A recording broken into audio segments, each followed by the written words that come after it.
Merci à vous, Moumouni Ouanga. La société minière Ayamgol et Sakan SA, le ministère en charge des mines et carrières et l'ONASER. Ces trois structures, ensemble, s'engagent dans une sensibilisation du port du casque. L'étape de Ouagadougou déroulée en cours de semaine avait pour ambition de toucher un plus grand nombre d'usagers de la route, surtout les jeunes. Le lancement des activités avec Sila Sinawatara et Moussaki. Le port de casque est un geste simple et salvateur, mais difficile à intégrer dans le quotidien de bon nombre des usagers au Burkina Faso.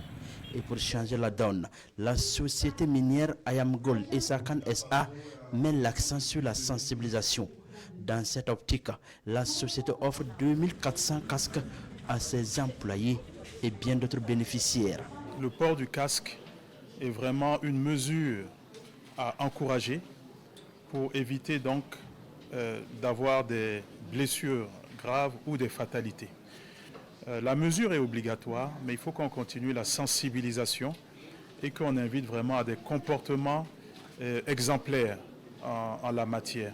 Dans cette bataille pour le respect du code de la route, la société minière Ayamgold et Sakan SA est soutenue par le ministère en charge des mines et l'Office national de la sécurité routière, ONASER.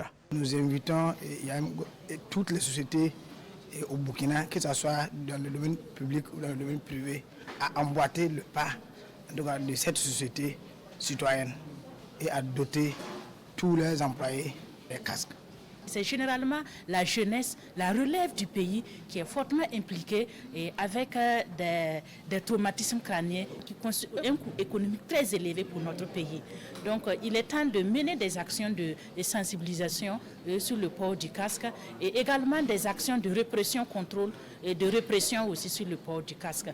Selon les représentants de l'ONASER, le non-respect du code routier a occasionné en 2023 22 156 accidents, dont 14 231 blessés et 906 décès.